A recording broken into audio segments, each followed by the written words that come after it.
Hello and welcome into another episode of Locked on Wolves. Today on the show, a 30,000-foot look at where the Timberwolves will be drafted in the first round, positions that might be available, what the mock drafts are saying, plus some big names are rumored to be joining Tim Connelly in the Timberwolves front office. What front office executives from respected organizations could possibly be coming with Connelly as he moves to Minnesota here in the coming days and weeks? It's all coming on the show. Welcome in. You are Locked on Wolves. You are Locked on Timberwolves, your daily Minnesota Timberwolves podcast. Part of the Locked on Podcast Network. Your team every day.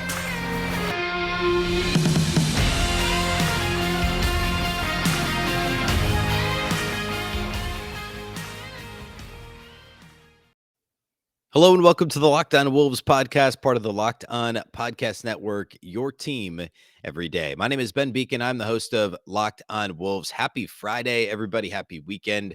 Thank you for making Locked on Wolves your first listen every single day. Of course, Locked on Wolves is free and available everywhere. That includes YouTube, as well as all of your favorite audio platforms, Apple, Google, Spotify, Odyssey. Wherever you listen to podcasts, you can find Locked on Wolves. You can also follow on Twitter at Locked on T Wolves and at Beecken. 2 B's, 2 E's, CKEN.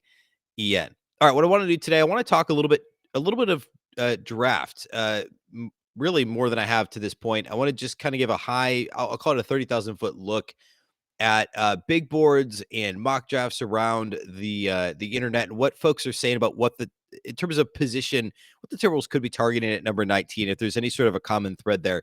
But I want to start with the front office because Tim Connelly, of course, was announced late Monday, early Tuesday by the team, of course, rumored now for at this point over a week, going back to middle of last week, to be the Timberwolves president of basketball operations.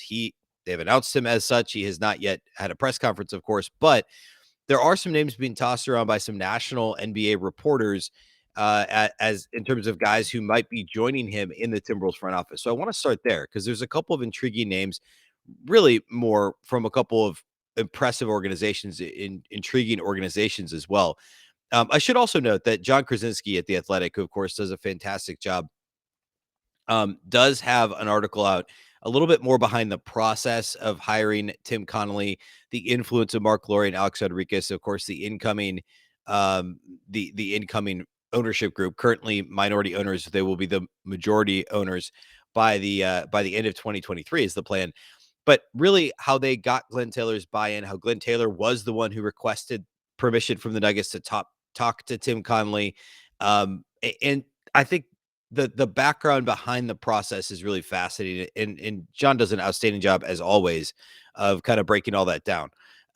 So go check that out if you have a subscription to The Athletic. The headlines, the Tim Connelly recruitment in Minnesota, takeaways from a landmark deal.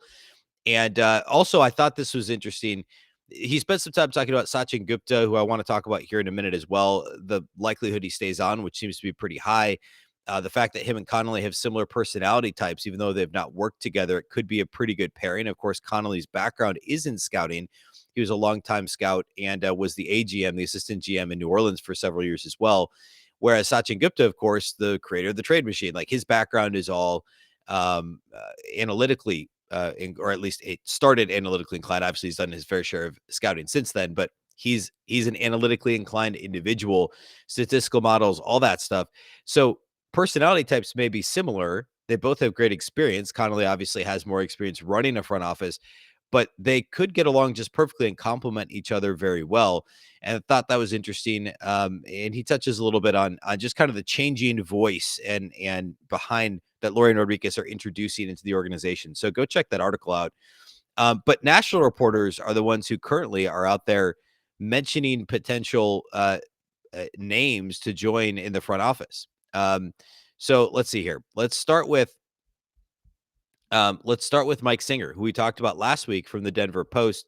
Does a great job there covering the Nuggets and is very plugged into Denver. He tweeted out on Monday afternoon, have heard two names who could be joining Tim Connelly in Minnesota per sources, Darrell Arthur and Dell Demps. This is interesting. Darrell Arthur, of course, if you're surprised that he's not still playing, you're certainly not alone because he's only like 34. He just recently retired and recently joined the front office of the Nuggets. So he obviously would be coming from the Nuggets, apparently as somebody who's close with close with Connelly. And actually, Singer says that in his tweet. Recently started working for the Nuggets, close with Connelly. Dell Demps, of course, was the general manager of the Pelicans for a long time. He actually was the one who hired Tim Connelly to be the AGM in New Orleans way back in 2010.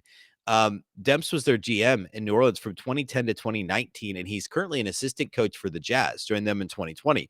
So he's been a coach now for the last couple of years, but a longtime GM in the league, obviously close with Connelly. They worked together for 3-4 years in New Orleans. And again, he hired Connelly. So talk about somebody with a lot of experience and clout around the league would be Dell Demps. Darrell Arthur is, of course, the opposite, a player who played with the vast majority of guys currently in the league who would be joining him with in the front office from the Nuggets. Not exactly a big front office name, but certainly a well-known name around the league and would bring a unique perspective. I don't know what his, the expertise or what he's been, what his emphasis has been since retiring, but certainly an intriguing name. Another one, or I should say another round of names that is really interesting comes from Jake Fisher of Bleacher Report. He's listed two other names. These are really interesting because they're currently vice president. They're each a VP of basketball operations. Matt Lloyd from the Orlando Magic, who's been with the Magic for 10 years. He was just promoted to VP of basketball ops last fall, but he's been there for 10 seasons. Prior to being in Orlando, Matt Lloyd was in Chicago for 13 seasons. So he has a 23 year career in front offices, and only in 2. So it's not like he's hopped around. He spent 13 years in Chicago, 10 years in Orlando, and has been promoted there. The more interesting name to me is Adam Simon. Adam Simon is the Heat vice president of basketball operations and assistant general manager. He's been in Miami for 27 seasons. Again, he's not for sure being hired. This is Jake Fisher, the Bleacher Report, is reporting that there would be interest. Let me get his exact wording so I don't mess that up. He says 2 names being floated around the league as potential additions: Adam Simon from Miami and Matt Lloyd from Orlando. Adam Simon has been with Miami for 27 seasons and has constantly been mentioned as a potential front office addition. In fact, if you go back a couple of seasons, kind of right midst to late, or I guess right around the time of the bubble. Remember, Sachin Gupta from the Timberwolves was interviewing for the Sacramento Kings head job along with Calvin Booth, who then, of course, worked underneath Connelly in Denver and likely will get the top job in Denver now, among others, as well as Adam Simon, the AGM and currently now vice president of basketball operations with the Heat. Adam Simon ended up taking his hat out of the ring, ended up pulling his name out of the running for that Kings job, as did Gupta eventually. He could have, it sounded like it was one of the two finalists for that Kings job. But Simon also was being considered for that position. So, I mean, anybody who's been with Miami for that long is obviously a significant name. He's been in their front office, was apparently very involved, obviously, in the draft conversation. You look at recent draft picks, Bam Adebayo, the acquisition of Josh Richardson. Apparently, that was a player he went to bat for. I mean, he's been around Pat Riley for the better part of the last 3 decades. So obviously there's a lot of experience there that would be valuable to the Timberwolves. So we're talking some big names in addition to Connelly, and Connelly's well respected around the league. We've talked about that on the show. It's very likely he's going to bring some significant names with him. And then, as John Krasinski talks about in his article, Sachin Gupta is not going anywhere unless somebody else hires him away. He's still under contract for at least one more season, and has valuable experience himself. There's a reason he was in the running for the Kings job as well. So expect Gupta to stick around. We already know that Gianluca Pascucci was not brought back, that the former assistant general manager was let go. Gupta did not pick up his option. So there are some open spots in the front office. We've also seen the Wolves continue to add and build the actual headcount, the size of their front office in terms of staff. So expect that still here moving forward. And it's exciting times when you're talking about the guy who spent a Heat lifer who's been working with Pat Riley in South Beach forever. And you're talking about, Dell Demps, a long time, a decade-long GM in the league. Big names coming to Minnesota to potentially help Connelly figure out what the next steps are in the Timberwolves' continued rebuild. All right, let's go ahead and talk a little bit of draft here to close out the show today. That's what we'll spend the rest of the time doing. So we're going to do that here next. First, though, let's talk about our friends over at Built Bar. We've been asking, and Built delivered. Built granola bars are here. Built granola bars come in 3 unbelievable flavors: chocolate peanut butter, chocolate coconut, and white chocolate berry. Want to try all 3 flavors? You can get a mix box at built.com right now. These are so different from the normal Built bars, which are fantastic, and the puffs, which are also amazing. Built granola bars are loaded with, you guessed it, granola. It's the perfect combination of crunch and chewiness. But just like bars and puffs, these babies are packed with protein and covered in 100% real chocolate. With 150 calories, 15 grams of protein, and only 4 grams of sugar, Built granola bars will change your world. Built has cracked the code to better granola. They're the perfect healthy snack to pack in your lunch, take on the road, or eat as a snack. And they're made with collagen protein, which your body absorbs more efficiently and provides tons of health benefits. So if you've been waiting for a healthy and delicious granola bar to hit the market, this is your time. Head to built.com right now to get the Built granola bars. Again, 3 delicious flavors: chocolate peanut butter, chocolate coconut, and white chocolate berry. Don't miss out. You got to get yours today. Go to built.com to get Built granola bars now. And remember our promo code LOCKED15 to get 15% off your order. Again, 15% off with promo code LOCKED15 at built.com.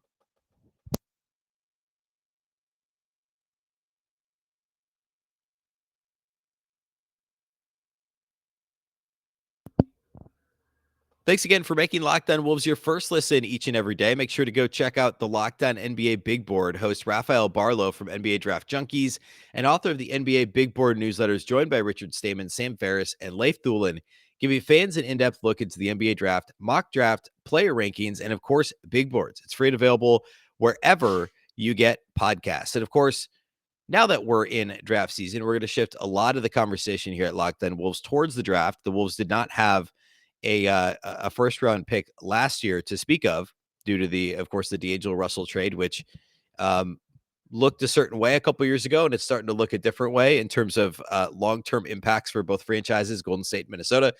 But that's not what we're talking about today. We're talking about this year's draft. Timberwolves have the number 19 pick. They have 3 second-round picks between 40 and 50, smack dab in the middle of that second round. I want to focus a little more on the first round today, which, of course, is where we'll spend a lot of our time. But since the draft lottery about a week and a half ago, there's been a number of different mock drafts coming out, big boards, of course, across the league. And there's trends that kind of start to emerge. And I don't want to really deep dive into any individual player yet. I'm not going to plant my flag. Nobody at Locked On is making me select anybody for the Locked On NBA mock draft yet. Eventually I will, and I will have to make a decision. But for now, I just want to kind of talk high level. What are the Wolves looking for? What do mock drafts, what do the national writers and the draft analysts think that the Wolves need in terms of position? And a really interesting trend is emerging. Some of the more prominent mock drafts are now pretty much to a draft, to a big board.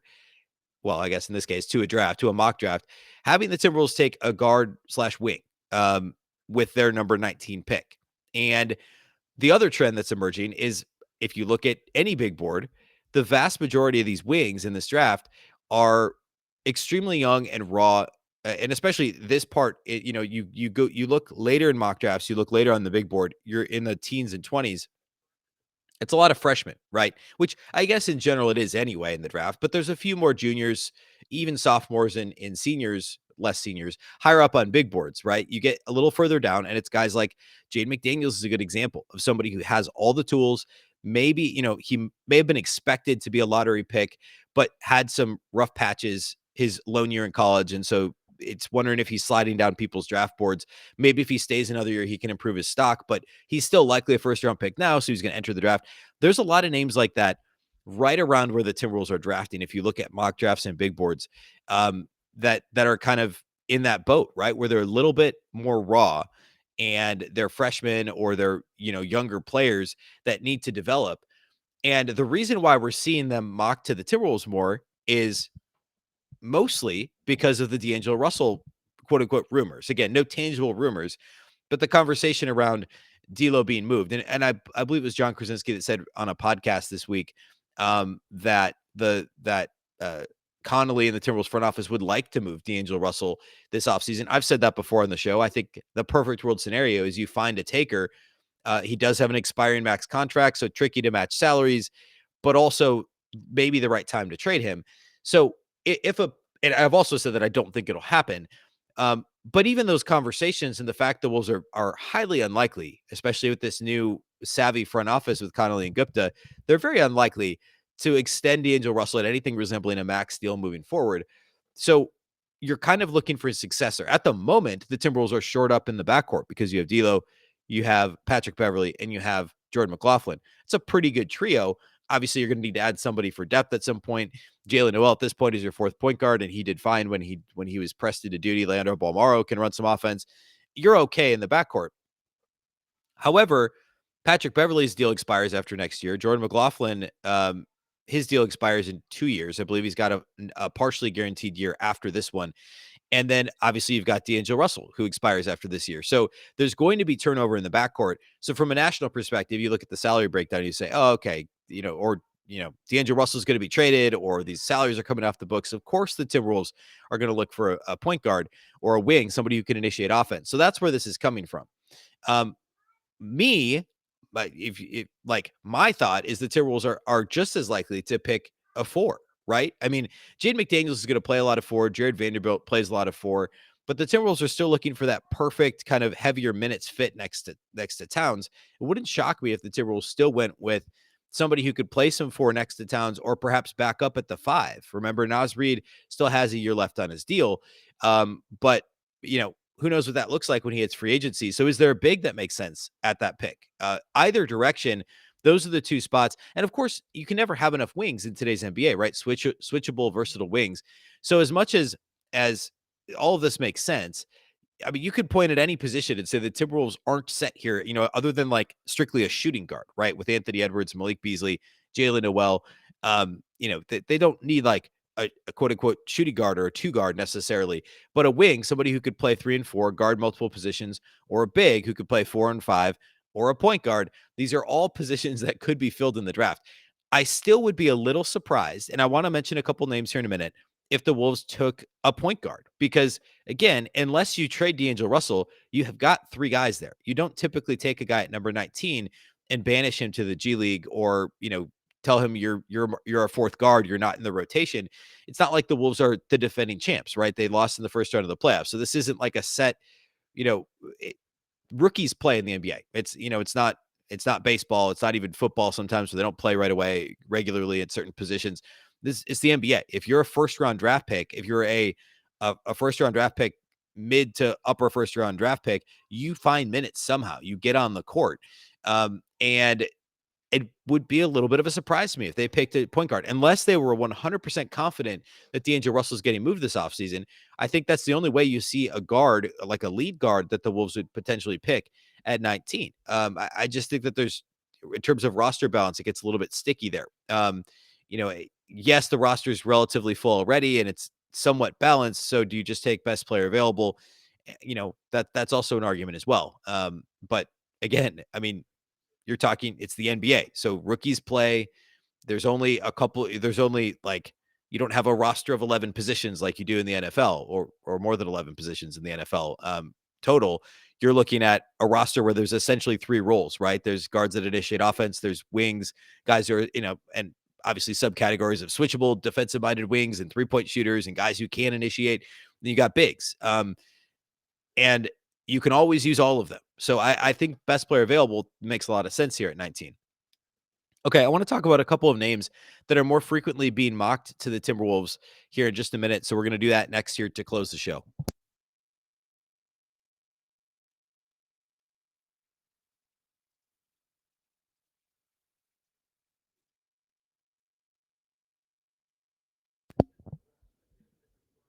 All right.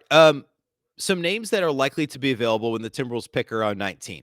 And again, I'm not going to go super in depth on these guys. I have some additional tape to watch of some of these guys in college or in the G League as well.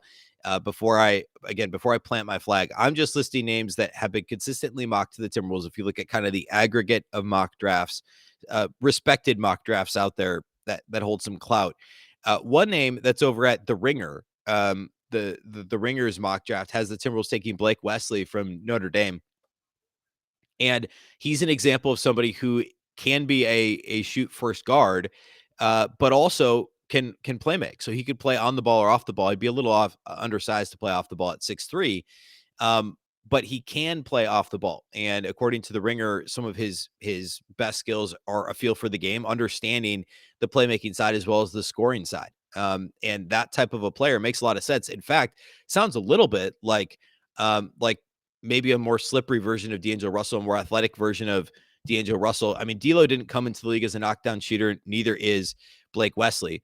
And at the same time, Wesley's probably better defensively right now than D'Angelo Russell was when he came into the league. Wesley brings a lot of energy, plays hard. He's got good he's got good length, good wingspan. And again, he can play make and score for himself. Doesn't get to the rim a ton. Again, similar to D'Lo, but that type of a player, because again, D'Lo's profile makes sense for the Timberwolves. D'Lo makes sense with Karl-Anthony Towns, of course. He makes less sense with Anthony Edwards, but Wesley leans more of a playmaker type than he does shoot first. But he can score. Again, the shooting percentages aren't great, 32% from three last year, but he was able to score when he needed to. I think the preference, of course, if you're looking at the prototype point guard to fit with Anthony Edwards and Karl-Anthony Towns moving forward, it's a knockdown shooter who competes defensively. And obviously in a point guard, you need somebody that can play make a little bit. And D'Lo has been a knockdown shooter at times in his career, was not that this year, and also wants to find his own shot a little bit more than the Wolves need, right? In a perfect world, Ant and Cat are using the vast majority of your possessions. So you want a guy who's primarily a playmaker, but also somebody that can knock down threes. And Wesley doesn't quite fit that profile, but the upside is there, and he's certainly an intriguing prospect. Another player that has been mocked to the Timberwolves, I'll talk about the Sports Illustrated mock, and that's Jaden Hardy, who currently plays for the G League Ignite. It's maybe a little bit early to pick him if you look at some other mock drafts around the league. But the SI article, again, makes the point of, hey, if D'Angelo Russell, if they're going to eventually replace him, Jaden Hardy's got a high ceiling. He's a primary ball handler type. Again, more of a primary ball handler than somebody who would play off the ball. He's a little bit bigger than Wesley, but also not as good of a shooter. And so in that regard,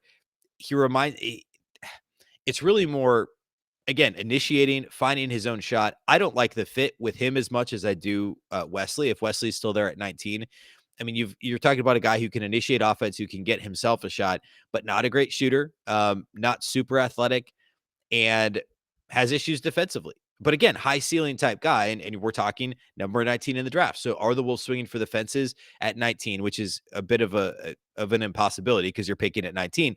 But is it a higher upside guy like Jaden McDaniels, who I would say still has that star potential in terms of ceiling?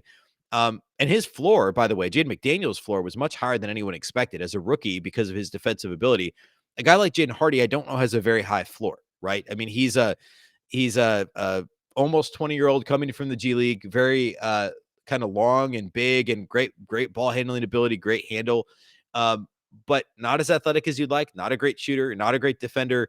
And again, well, the upside is there because of the profile and the feel for the game. And he can get buckets. I mean, that's enticing, but it's not necessarily what you want if you're a playoff team already like the Timberwolves and you're looking to augment your current roster, unless you're convinced D'Lo's gone and you're going to hand the keys to, veteran point guard, whoever that, X that you insert in D'Lo's place and he becomes your primary backup. He's your guy in the future, Jaden Hardy. That pick, I don't love it, right? Sitting there at 19 in terms of his profile. So those are two guys at two of the more prominent mock drafts. ESPN's got Nikola Jovic coming to Minnesota. He's, of course, more of a combo forward. And I mean, somebody who could be a spot up guy. He's 6'10", good feel, a professional already type of a thing. We'll talk more about Jovic. He's only 19 years old. We'll talk more about him in the future as well as we break this down. But that's what three of the more prominent mock drafts are saying. And if you look across the board at mocks, again, the combo guard wing type profile, how could we replace D'Angelo Russell? That narrative is already out there, and that we're going to see a lot of that. But again, these are younger, raw potential plays. They're not, as they generally are now in the draft anyway, but they're not guys in the top 10 when you're taking a guy who could step in and play immediately and potentially be a star, like we've seen with Anthony Edwards and LaMelo Ball. We're talking, you get into the teens, none of these guys are plug and play. We can't expect what happened with Jaden McDaniels. I think it's more likely or more fair to expect what we saw with Leandro Bolmaro last year, drinking from a fire hose, a little bit overwhelmed at the NBA experience. And you're asking whoever this draftee is, assuming Russell's still on the roster, to kind of fit into this existing team. And so it's a weird place to be because sitting here right now, the Wolves have a nearly full roster. They only have like 3 spots on the roster besides the two-way deals. And it's unclear if D'Lo gets moved. It's unclear if Malik Beasley gets moved. So this pick will at least partially give us an insight into the front office's view on the rest of the roster as we move into the meat of the offseason later in the summer. All right. Next week on the show, I'm still looking to have some more Tim Connelly conversation. I will have a guest on the show to talk about Denver and what Connelly did in Denver early next week. And then it'll basically be all draft all the time. We'll check in on the playoffs. Of course, we now know that Golden State is emerging from the Western Conference officially, and Boston's got a 3-2 lead in the East. So by next week, by Monday's show, we're going to know what this finals matchup is going to look like. So we'll talk a little bit about that next week too, but tons of draft coverage upcoming here on the show in the coming weeks. Thanks again for listening to Locked On Wolves, of course. And thank you also for making us your first listen every day. The show is free and available everywhere, including YouTube, as well as all of your favorite audio platforms. You can also follow on Twitter at Locked On T-Wolves and at Beecken with 2 B's, 2 E's, CKEN. Thanks again for listening to Locked On Wolves, part of the Locked On Podcast Network. Of course, the Locked On Network is your local experts on all the biggest stories. A reminder, you can make your second listen Locked On NBA from the first jump ball, the play-in, to the last possession of the finals. Locked On experts take you deep inside the playoffs with insight and analysis that affects all 30 teams. Once again, I'm Ben Beecken. This is the Locked On Wolves podcast, and we'll catch you next time.